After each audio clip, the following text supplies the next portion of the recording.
Morning, everyone. My name is Damian Williams, and I'm the U.S. Attorney here in the Southern District of New York. Today I'm announcing the unsealing of a 3-count indictment, charging Sean Combs with racketeering conspiracy, sex trafficking, interstate transportation for prostitution.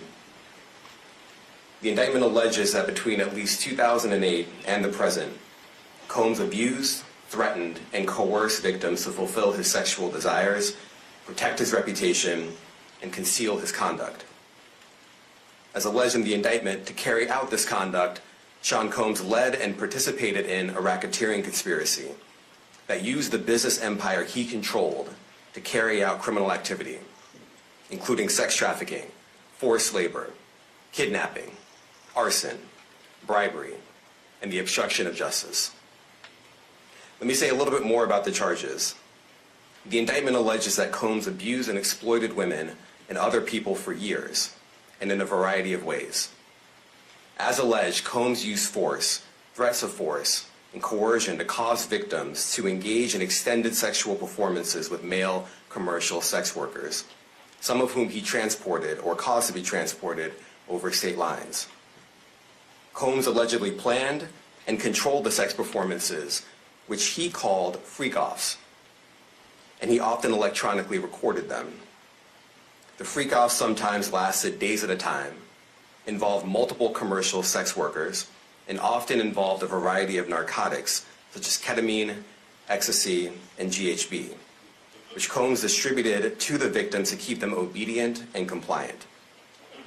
As alleged, when Combs didn't get his way, he was violent, and he subjected victims to physical, emotional, and verbal abuse so that they would participate in the freak-offs, and that Combs hit, kicked, threw objects at, and dragged victims, at times by their hair.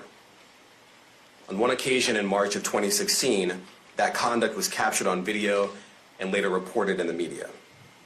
Specifically, Combs kicked, dragged, and threw a vase at a victim in a Los Angeles hotel when the victim was attempting to flee.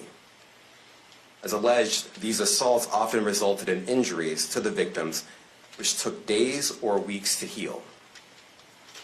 In addition to the violence, the indictment alleges that Combs threatened and coerced victims to get them to participate in the freak-offs.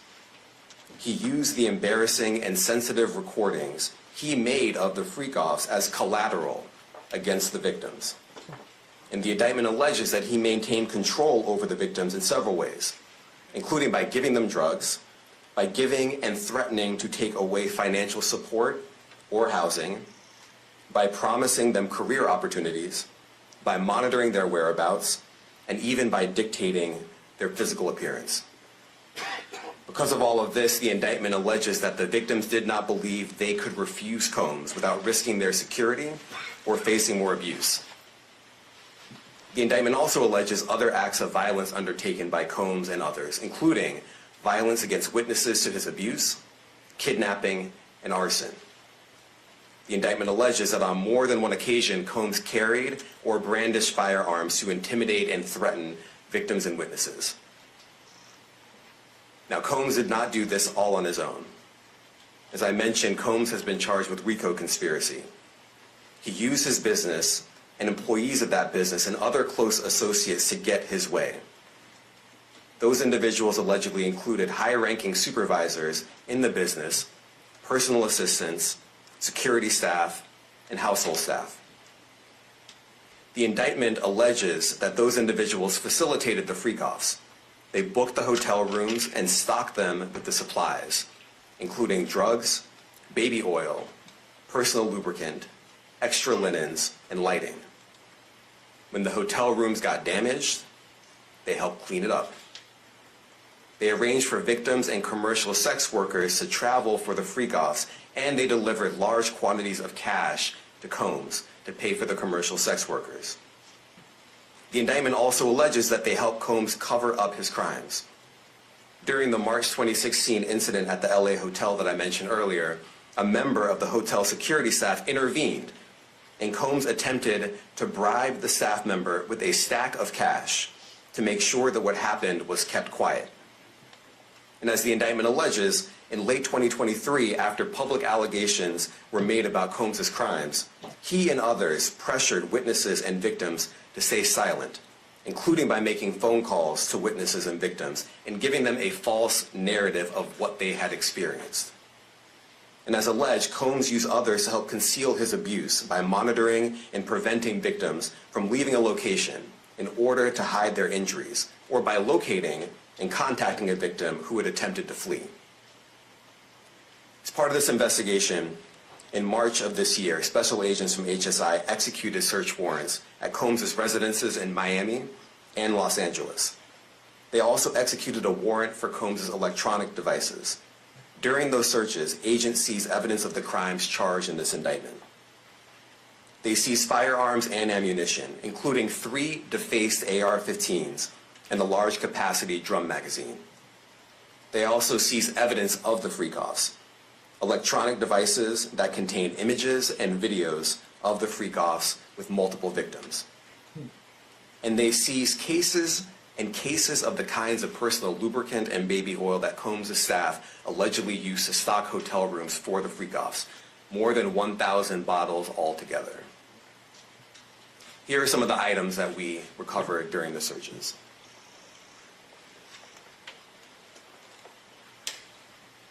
As you can see here, this is a drum magazine, large capacity, and it contains, I believe, 59 rounds.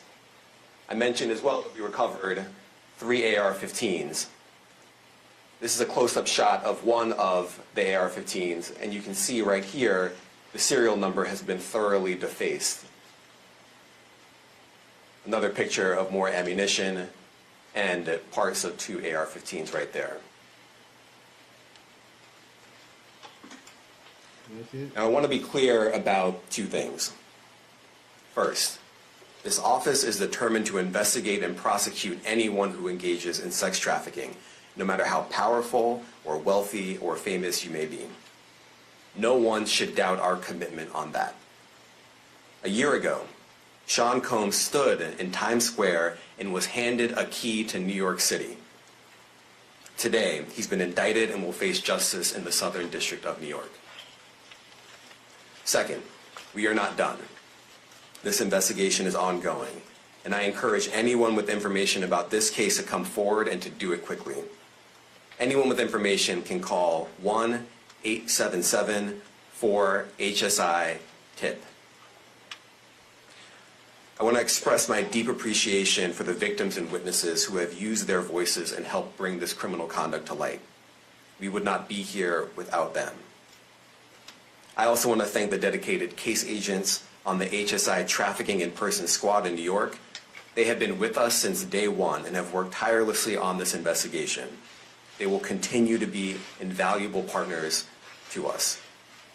I also want to thank the incredible agents and analysts from SCNY who have also provided tremendous assistance on this case. I'm deeply grateful for their continued work. And finally, I want to thank the outstanding career prosecutors from SCNY who are handling this case. Meredith Foster, Emily Johnson, Chrissy Slavic, Madison Smizer, and Mitzi Steiner, and their supervisors, Jamie Backleiter and Jacqueline Kelly. They are members of the Civil Rights Unit in our criminal division. We created the Civil Rights Unit when I became U.S. Attorney. I'm deeply proud of their work on this and so many other cases. I'll now take some questions. Eric Katursky, ABC. Thanks, Damien, thanks. The indictment describes aggressive, open, violent, hedonistic abuse that you say was recurrent and widely known. Why did it take law enforcement so long to intervene? How many women were victimized by Sean Combs, and how many others were involved? Look, our investigation is ongoing. We are committed to bringing justice to everyone who's been victimized by the defendant. I can't tell you why it took so long. I think the better focus is on the fact that we are here today. And we are committed to making sure that justice is done. Next question. Thank you. Julia Ainsley, NBC. Thank you for doing this. You said we are not done and that Combs did not do this alone. Do you foresee that there could be other charges related to this case? I'm not taking anything off the table. Janet Fisher, Newsday. What's the difference between the sex trafficking and promoting travel for the purpose of prostitution? Well, there are different crimes with different elements. I don't think we should get into the nitty-gritty of the legal discussion right now, but the sex trafficking, we believe, they're all serious offenses, but the sex trafficking conduct carries some significant penalties, and we are gratified that we were able to bring that charge. Is one more coercive than the other? I'm not going to be able to get into that, but you can look it up, and yes, sex trafficking, especially when it involves coercion or force, is a very serious crime, and it carries significant penalties. Good afternoon, Darla Miles, ABC7 New York. Thank you for this press conference and for the details. Two questions. In context of this indictment and the information that was presented to the grand jury, are you able to clarify the number of victims?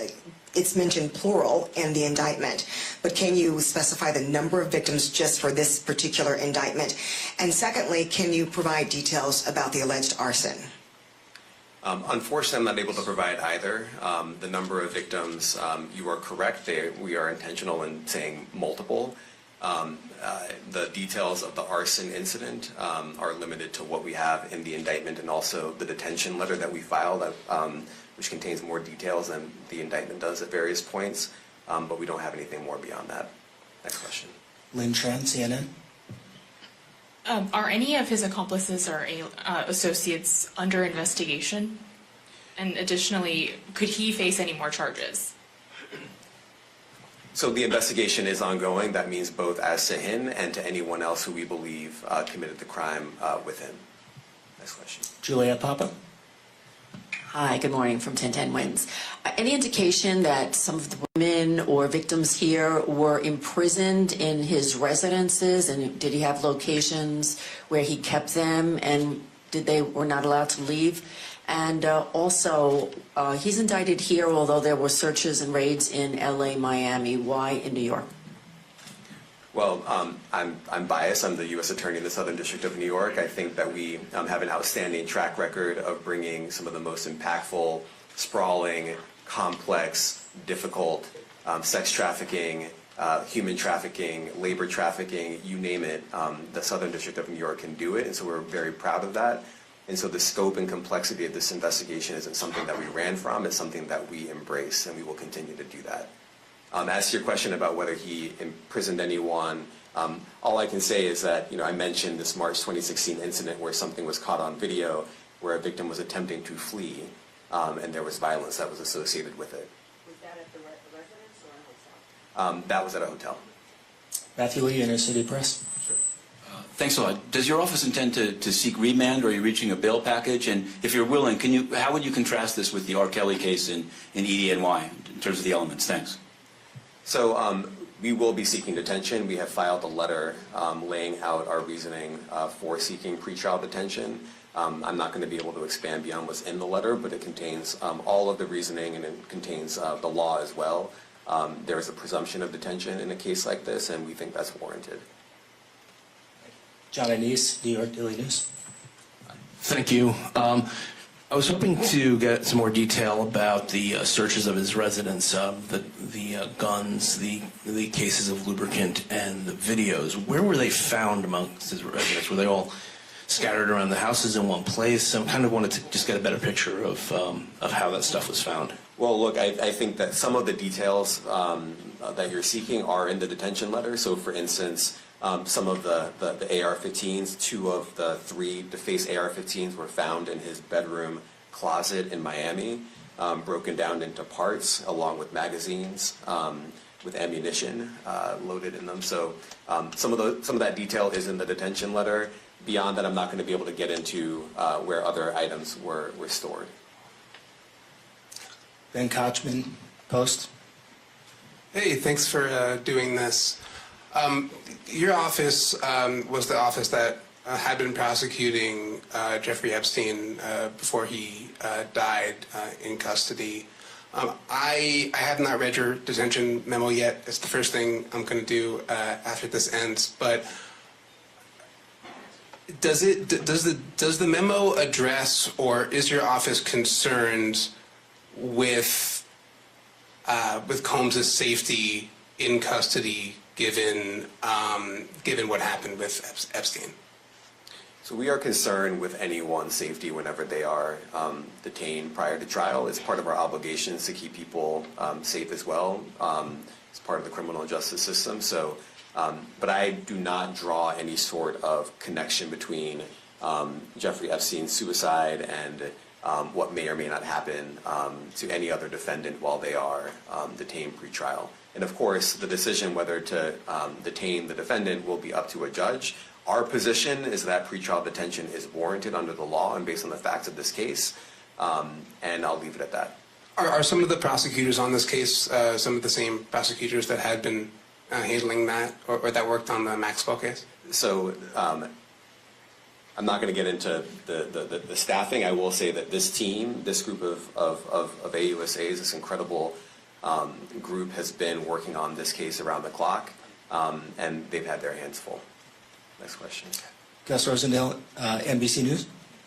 Good morning, sir. Combs' attorney said that his client has been cooperative with investigators. He said that this morning. I was wondering if you would have a reaction to that. Let me just say this. I think that generally and with increasing frequency, the word cooperative or cooperating has taken on tremendous elasticity and it no longer really bears any relation to what the word means when we use it in a very specific context. So responding to lawful process and the like does not qualify as cooperation when we use that term here. Mike Sisak, AP. Thanks. To that end, was there any discussion of Mr. Combs surrendering? I understand he was taken into custody at a hotel in Manhattan last night, and maybe that wasn't the plan. Can you elaborate on how that came about and why that was? I'm not going to be able to get into any sort of operational details as to how he was taken into custody and when. He is in custody right now. He will be appearing in court later today. Was there any discussion of him surrendering, given they claim he's cooperating? I'm not going to be able to get into law enforcement tactics or operations.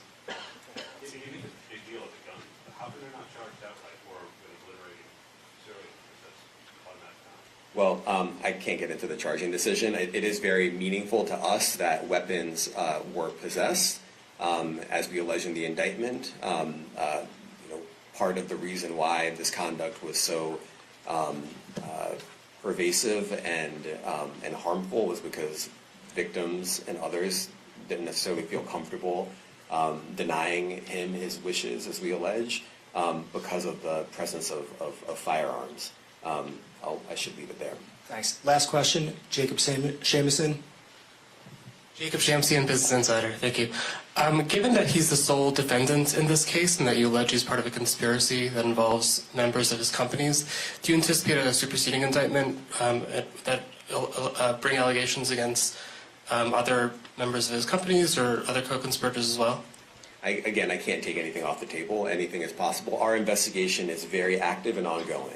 And I think a lot of you who cover this office know that when we say such things, that developments are certainly foreseeable, but I cannot predict them sitting here today.